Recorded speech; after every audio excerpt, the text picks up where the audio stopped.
Not a lot of people know that before Thomas Jefferson was a president or even a founding father, he was actually a lawyer. And one of his cases, an infamous divorce involving an affair with a British governor, rumors of impotency, and a shocking death, directly affected the future of America. Today on Weird History, we're looking at how a scandalous divorce case helped shape the Declaration of Independence. But before we get started, be sure to subscribe to the Weird History channel and let us know what other tasty morsels of founding father gossip you'd like to hear about. Okay, we the people of the United States should have signed a prenup. So, how did the dissolution of one random couple's marriage help Thomas Jefferson formulate the words of the document that would create one of the most powerful nations in history? To answer that, let's start with the marriage itself. Dr. James Blair was a well-known and respected physician in the Williamsburg area of Virginia. Catherine Kitty Eustace strolled into town on a visit with her mother, Margaret Eustace, and immediately hit it off with the doctor, who was rumored to be on the verge of inheriting a fortune from his politically and financially powerful father. That might have had something to do with Kitty's immediate attraction to Dr. Blair, but hey, maybe he was also really funny. Within just a few months, Eustace and Blair got engaged. They married in 1771, only to separate almost immediately. Eustace moved in with her mother, who lived close by, and filed 3 different claims against Blair, including one asking for alimony. It's not a big leap to assume that the marriage between Kitty Eustace and Dr. James Blair probably wasn't based on love. In a letter to Anne Blair, her sister-in-law, Eustace wrote she only married Blair because of how much the Blair family loved her, which is a weird reason to marry somebody. There might be some truth to that, though Blair's reputation as a successful physician on the verge of inheriting his ailing father's vast fortune might have been more than the proverbial cherry on top. The moment she moved out, Eustace sued for alimony and lost. She was ordered to move back in with her husband, and actually did so for 4 months, but nothing about their relationship improved. It's kind of hard to get cuddly with someone who just tried to sue you, but they literally had no choice. There's nothing worse than being unhappy in a relationship and not being able to leave. And Dr. James Blair and Kitty Eustace really were trapped, in every sense of the word. Divorce was illegal in Virginia, which fell under British rule at the time. To file for divorce, residents needed to appeal to Parliament, which rarely ended up granting it. Furthermore, this was well before telephones or email, so getting that appeal to Parliament in the first place was a lengthy process. Back in the day, marriages typically didn't happen for love, but rather for financial security and creating families, especially in the flourishing colonies in America. In 155 years of its existence as a British colony, not a single divorce was granted. Therefore, a lawyer working on a case like that of Eustace's and Blair's would not only have to prove that their specific case warranted divorce, but also that the divorce should be legal at all. More on that in a bit. There might have been a reason why Kitty wanted to end the relationship so abruptly after their wedding. According to an anonymous letter, Blair was incompetent, or unable to perform his husbandly duties. Ouch. Blair had previously experienced seizures due to a mysterious health condition, so it's not unthinkable that he was physically diminished somehow, which could have led to trouble in the bedroom. Regardless, the rumor spread, adding fuel to the fire of the doomed marriage. Another portion of the letter, apparently written by the colonial version of Gossip Girl, also came to the public's attention. This excerpt claimed that the old lady, Kitty Eustace's mother, persists her daughter is still a maid, implying that Blair and Eustace were either unable or unwilling to consummate their relationship. The story gets even juicier. In September 1771, around 4 months after Kitty Eustace and Dr. James Blair married, the 4th Earl of Dunmore, John Murray, came to Williamsburg. The Eustaces had actually known Murray for a while and had been quite friendly with him when he'd been governor of New York. It's good to be friends with a governor. Eustace began spending time with Murray, even bringing him gifts. This was all done while she was still married to Dr. Blair and publicly feuding with him. This stirred up quite the scandal. Rumors spread that Eustace was having an affair with the governor, to the point where Blair even confronted Murray himself. But Murray threatened to remove Blair's brother from his position on the governor's council, and the doctor dropped the accusations. Kinda sounds like an episode of Jerry Springer. Someone should throw a chair. So, what does any of this have to do with Thomas Jefferson or the Declaration? Glad you asked, because here's where Jefferson enters the story. In November of 1772, Thomas Jefferson wasn't yet a founding father of America. He was one of the most prominent lawyers in Virginia, whom Dr. James Blair hired to represent him in court. Because no precedent for divorce existed in the colonies, the case was not only about advocating for the end of a single marriage, but for the cause of divorce as a whole, which is what made this case so special. Here's a quick law history lesson. In the 18th century, a law called partus sequitur ventrum stated that whatever a person's mother was classified as, the child was also.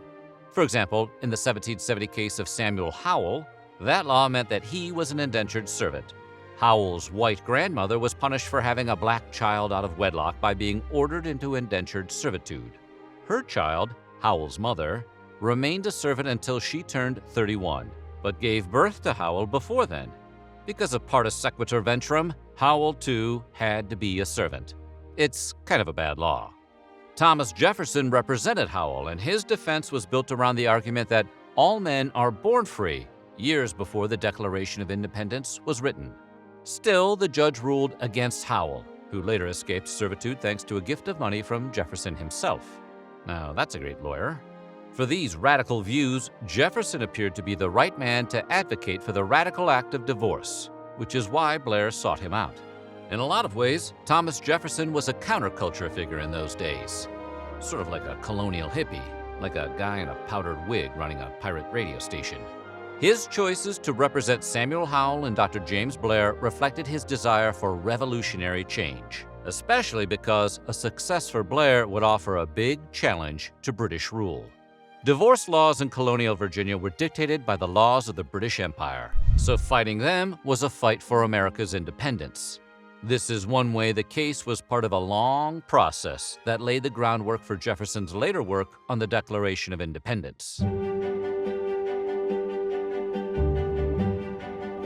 In December of 1772, this historical soap opera experienced another shocking twist. Dr. James Blair died. This was bad news for Thomas Jefferson, because you can't have a groundbreaking divorce case if there's no husband to divorce. But the story was far from over. As one final posthumous middle finger to Kitty, Blair left nothing to his estranged wife. His property stayed in limbo, and his wife was granted none of his resources. Kitty Eustace sued, but was denied access to the doctor's assets anyway. Undaunted by the court's ruling against her, she turned to the General Court of Virginia for her appeal.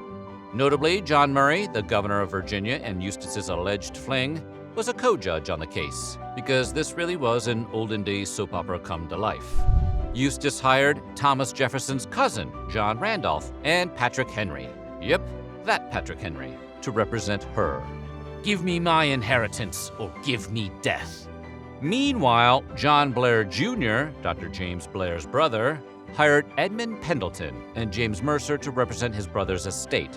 Jefferson served as consultant on the case, compiling a ton of notes that later served to aid his work on the Declaration of Independence.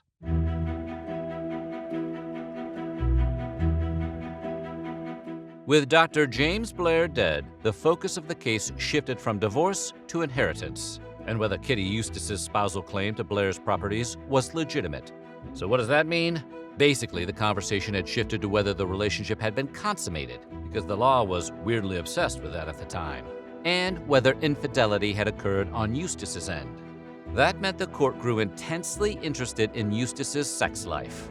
And as a reminder, the man she was rumored to have had an affair with was co-judge on the case. Yeah, it was messy. If the marriage had been consummated, Eustace was entitled to the estate in accordance with Virginia law. The court case then became about whether or not the couple had had sex. Eustace's side argued that she had, and that even if they hadn't, that it was Blair's fault because he was impotent. Bit of a weird defense. It essentially boils down to, they definitely had sex, unless they didn't. Meanwhile, the lawyers representing Blair's estate argued consummation had not occurred. The argument wasn't made public for decency reasons, according to Thomas Jefferson's notes, but the court ruled in Eustace's favor. So if Kitty Eustace really did marry Dr. James Blair for his money, she got her wish. After she won the case and she and her mother gained control of all his properties and assets, they promptly auctioned them off. Eustace remarried in 1777, but turned up alone in Williamsburg in 1787 and passed away 1 year later. You could say it was karma, but then again, it was also colonial times. People died all the time back then.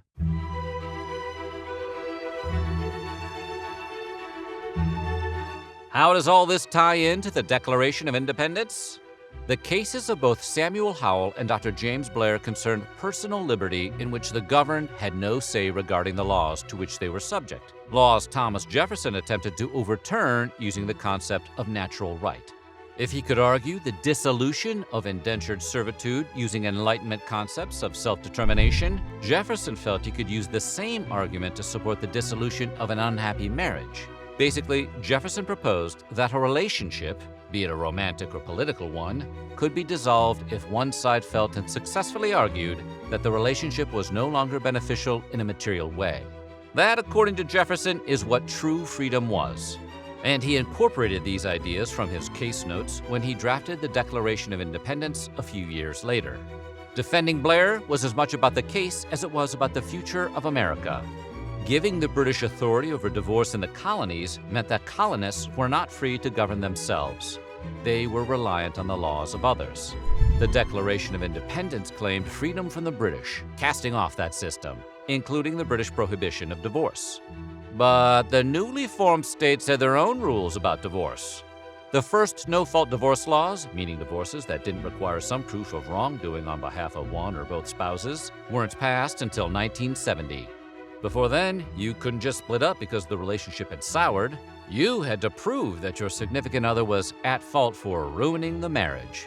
And the last state to allow no-fault divorces was New York in 2010. Progress, like football, is frequently a game of inches. Just ask Hall of Fame coach Tommy Jefferson. So what do you think? Would Thomas Jefferson have won that divorce case if Dr. Blair hadn't died? Tell us why or why not in the comments below. And while you're at it, check out some of these other videos from our weird history.